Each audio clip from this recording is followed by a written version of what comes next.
I don't want these guys on my roster. Call them sells or avoids or whatever you want to call them. They just won't make their way onto my Dynasty team. And first up, it's Daniel Jones, and I just can't do it. I get that he finished as a top 10 quarterback in fantasy last year, but that was on the back of 700 yards and 7 touchdowns on the ground, which when you look at his entire career was an anomalous season of rushing volume. But then you look at his passing numbers and you say, well, Addison, that was his best year of his career now that he actually had competent coaching. And you'd actually be wrong. In fact, 2022 was Jones's lowest passing yards per game in a season, barely above 200 yards. And actually his 10 games with under 200 passing yards was tied for second lowest in the league last year with Marcus Mariota, behind Justin Fields, and 1 game more than Kenny Pickett. 2022 was also his lowest ADOT and yards per completion of his career, and actually his 6.4 ADOT was also second worst in the league, ahead of only Matt Ryan. He also only threw 15 touchdowns in 16 games, which, yeah, was an improvement from the last 2 seasons, but it's still only 15 touchdowns.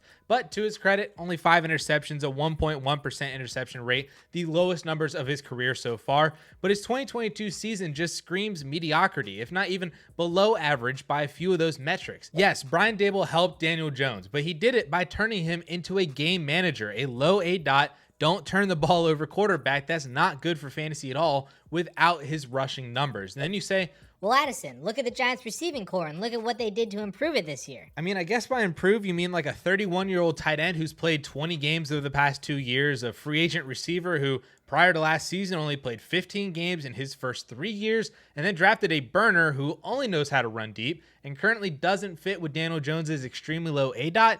I mean, I guess those are improvements. I didn't even mention the recent news that Saquon Barkley has tossed out not even playing this year on the franchise tag, and he was the team leader in targets and receptions last year. So I'm just struggling to see how any of their additions really help Daniel Jones take a step in 2023, or is it another 3,000-yard season, 15 to 18 touchdowns, and you're hoping that his rushing volume and touchdown efficiency remains the same, because if you shave off 100 yards and 1 touchdown on the ground last year, he drops from QB9 down to QB13, just like that. Not even to mention fully healthy seasons from Lamar, Dak, or Tua, or a return to form for Deshaun Watson, Aaron Rodgers, Russell Wilson, or any breakouts at all from any of the rookies this year. It's a really slippery slope to bet on Daniel Jones being anything more than a decent QB2, and that's not a bet that I'm willing to make. But speaking of bets, or perhaps at this point, it's honestly just like a straight up gamble, Kadarius Toney, why? Why are we doing this all again? Because we're getting coach speak that they view him as a wide receiver 1?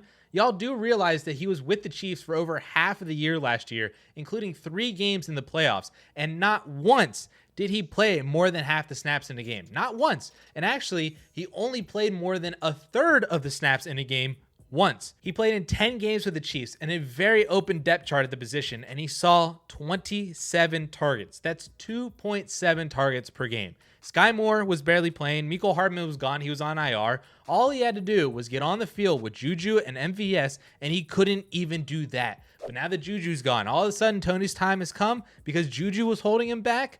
Nah, I don't buy into that at all. From his May DLF ADP, Kadarius Toney was going ahead of Elijah Moore, Marvin Mims, Gabe Davis, and Rondale Moore, and I take all of them over Kadarius Toney right now. He's also high enough that I bet you could even add like a third to him and go get Tyler Lockett or Mike Williams, or add a second and go get Keenan Allen, maybe even Christian Kirk, which is absolutely asinine. But I'm not done in Kansas City either. Isiah Pacheco is also on my do not roster list. Even if there's a fire. After he took over the starting job in week 7 last year, he was on pace for over 1,000 rushing yards and 6 touchdowns on 215 carries. That's a solid rushing line over 17 games, except that line equated to 10.5 fantasy points per game in PPR formats, otherwise known as the RB33 last year, or Devin Singletary. That's right, you're paying top 25 prices right now for Buffalo Bills Devin Singletary. How wonderful is that? And again, that production is assuming that Pacheco is the workhorse for them again in 2023. Jarrett McKinnon was re-signed. He's still there to take all the receiving work, which he's much better at than Isiah Pacheco. They still have CEH, which laugh all you want about CEH, but he was on the IR from week 11 on. So if he gets even just a few touches a game, those are touches that Isiah Pacheco is not getting, which he is very so dependent on for fantasy football. And then to top it all off, He's a 7th round pick, which means the clock is ticking for when the Chiefs replace him for another running back down the road. It could even be as early as 2024 if they wanted to take another luxury pick on the running back position on day 2. And now that rookie has a much bigger investment from the Kansas City Chiefs than they have in Isiah Pacheco, and that is not good. So I cannot buy into Isiah Pacheco right now, almost at no matter what the cost is. I'd be actively trying to sell him for a more productive back in 2023, like James Conner, David Montgomery, Antonio Gibson even, or maybe you can add something small to him. Go get Alexander Mattison still, even after the Dalvin Cook news, or Cam Akers or Aaron Jones.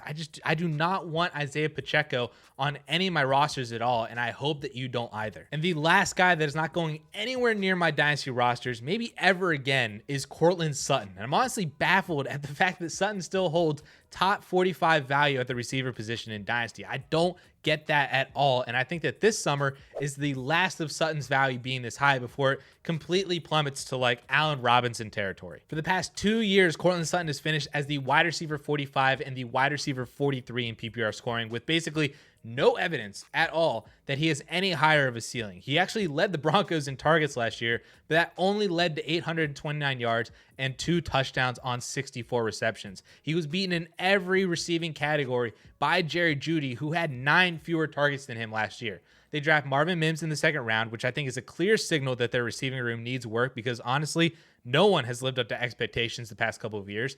Tim Patrick also returning from an ACL injury. Javonte Williams returning from a knee injury. You have year 2 of Greg Dulcich in this offense, and all of a sudden, it's a very crowded receiving room with lots of guys worthy of getting targets. That is no longer just Courtland Sutton and Jerry Jeudy just de facto both seeing 100 targets by default. And to put the cherry on top of all of this, Courtland Sutton has a pretty big out in his contract next offseason to where the Broncos can save $10 million by cutting him in the spring, or designate him as a post-June 1st cut and save $13.5 million next year. Basically, just do what the Vikings just did to Dalvin Cook. So if that happens, fast forward to this time next year, we could be talking about a soon-to-be 29-year-old receiver who just got cut from his team, coming off the worst non-injured season of his career. I mean, that's essentially what happened to Allen Robinson or Robert Woods or AJ Green a couple years ago. So you want to get off that train well before it crashes. But if you're looking to sell these guys and you're wondering who are some players that you should be targeting, well, we have that for you in this video right up here.